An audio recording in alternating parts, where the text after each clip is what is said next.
Good afternoon. It is, a beautiful Saturday afternoon. I'm in the studio working on some projects, and I want to say hello. I have a lot on my mind, especially as I'm getting ready to host the 2025 Digital Marketing Strategies Conference in Arizona. I have a challenge for the dealership leaders who are listening into this video. And those of you who are watching, please share it with your dealer friends, with your 20 group leaders. When I say the cheese has moved, you might say, oh, Brian, everyone has used that phrase. But I would say after 20 years in automotive digital marketing and loving every minute of it, the cheese has really moved. The projects that I'm working on in this last year are significantly changing the opportunities that dealers have to sell cars.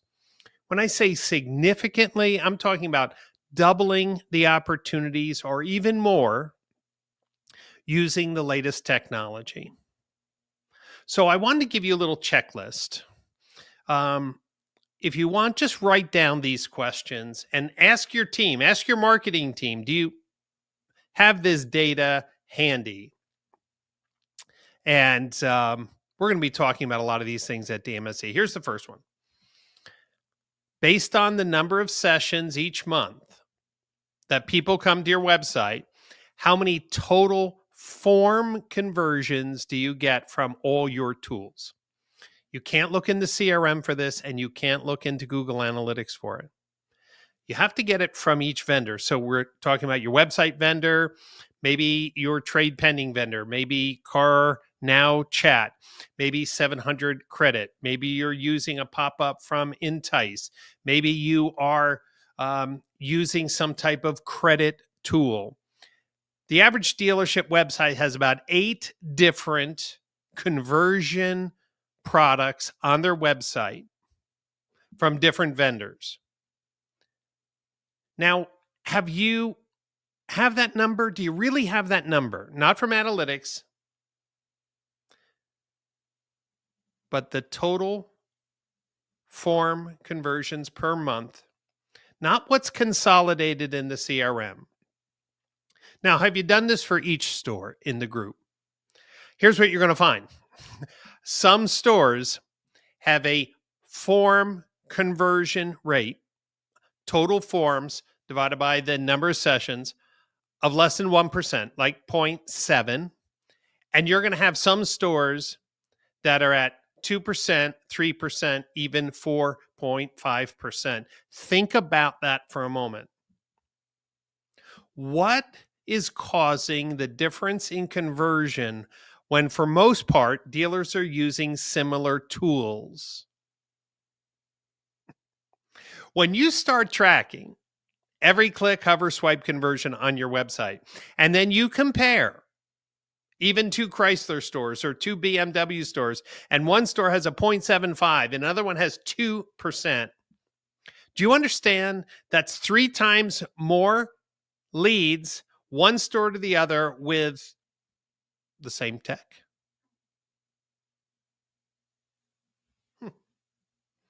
Let me ask you another question. Do you know when existing customers are back on your website, and are you automatically triggering a message to them? Think about that. When customers that you know in your DMS, in your CRM, are back on your website, they may not be inclined to fill out a form. But if they're back shopping for service coupons, if they're back looking at truck rebates, do you know that? So that you could send them a personalized email. You could send them a text message about a sale, or even push that into the BDC to do a friendly, we're calling all our customers this month to let them know that we have a lot of vehicles and rebates. Do you have real-time retailing actions when people are on your website? Yes or no? Just add it to the checklist.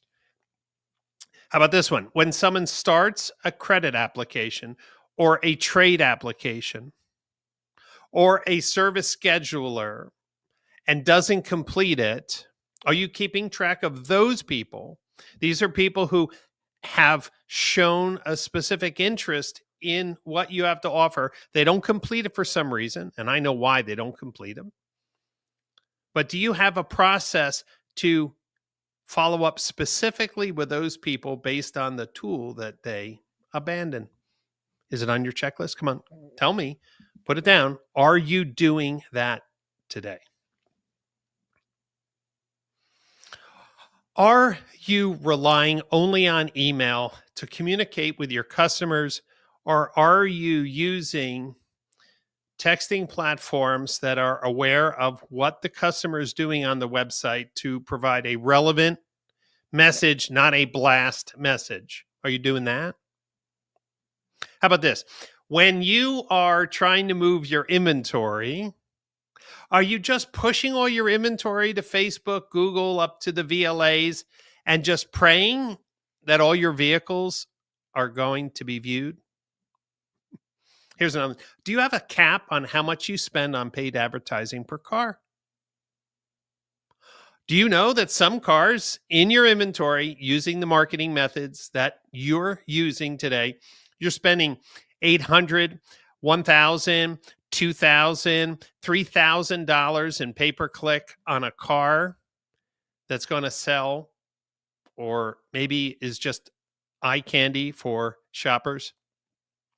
And that your bread and butter cars, you maybe have spent $10 or $20 on, because you don't have a way to make sure all your vehicles are getting seen. We put a cap on reconditioning.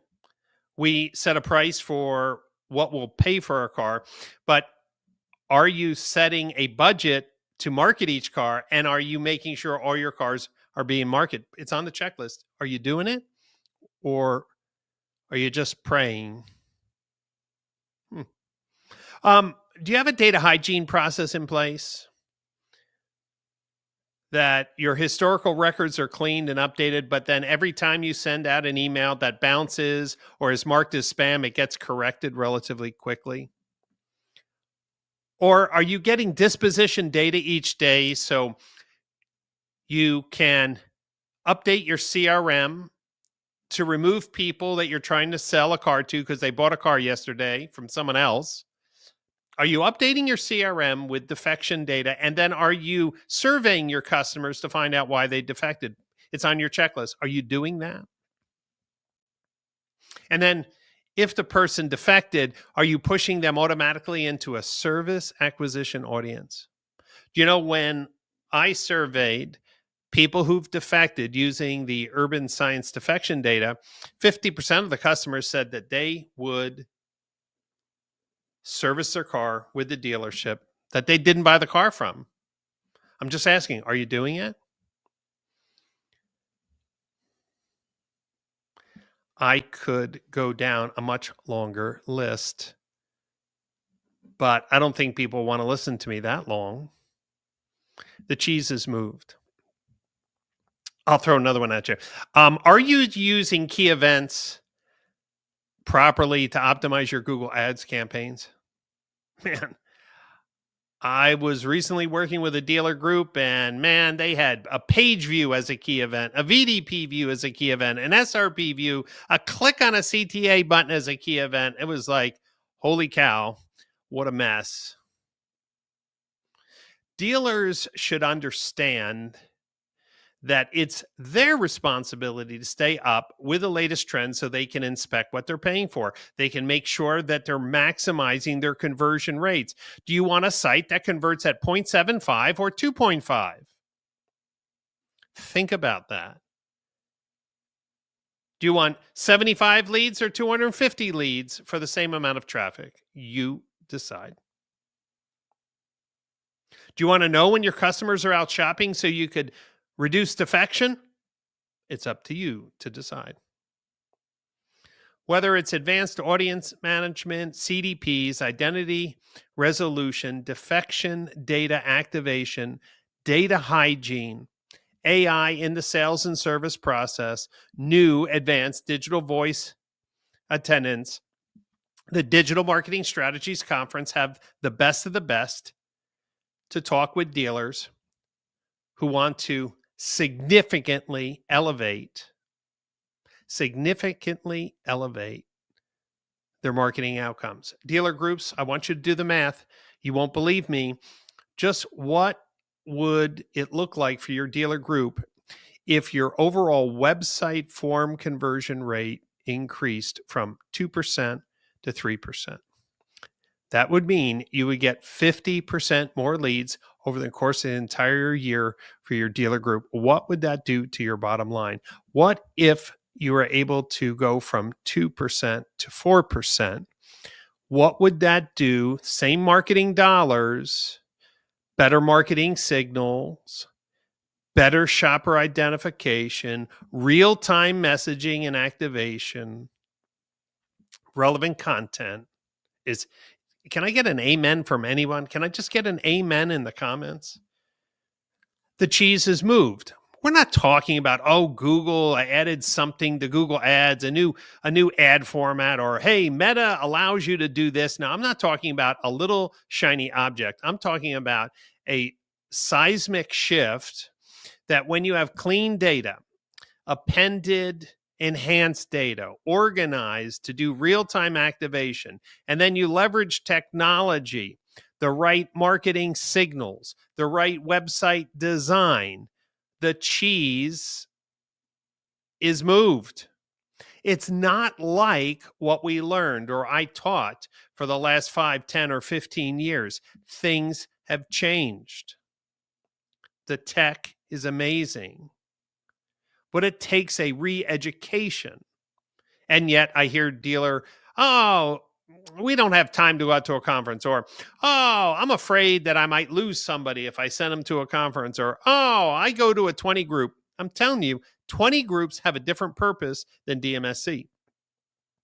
They don't have the time or structure to dive into anything deeply with new tech. I've spoken at 20 groups. Yeah, you get an hour to talk and then out the door. And if you're worried about losing people by going to a conference, holy cow, you have bigger problems than sending people to a conference. You should be investing in your people because they'll get bored if the only thing they're doing is maintaining boring websites that convert like crap, and you keep on yelling at them every month that you want more leads, but they don't have the tools, they don't have the training, they don't have the understanding to move the cheese.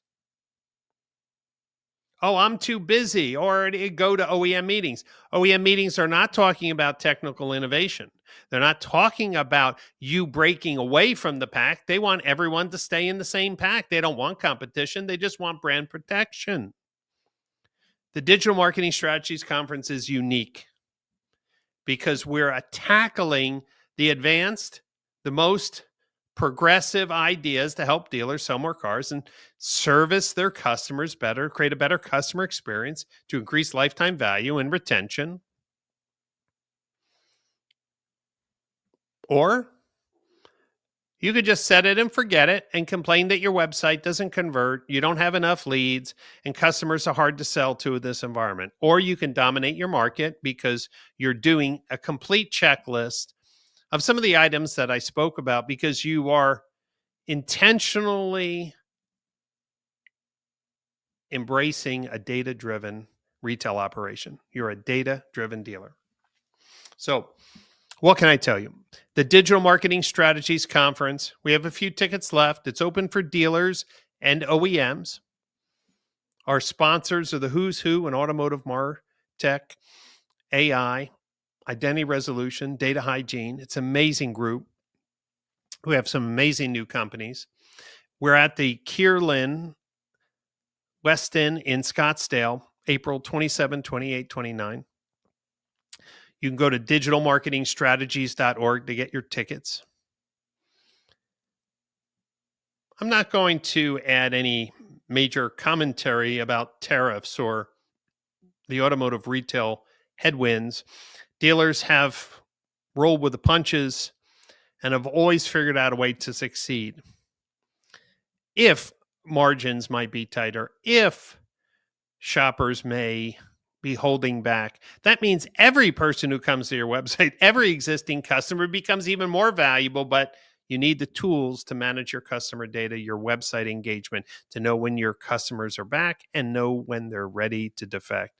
You have to stop wasting time and fill gaps in your sales and service process with AI. It's that simple, but you have to act. So that's all I have for you on a Saturday afternoon. I encourage you to join me at the Digital Marketing Strategies Conference, April 27, 28, 29 in Scottsdale. Share this video.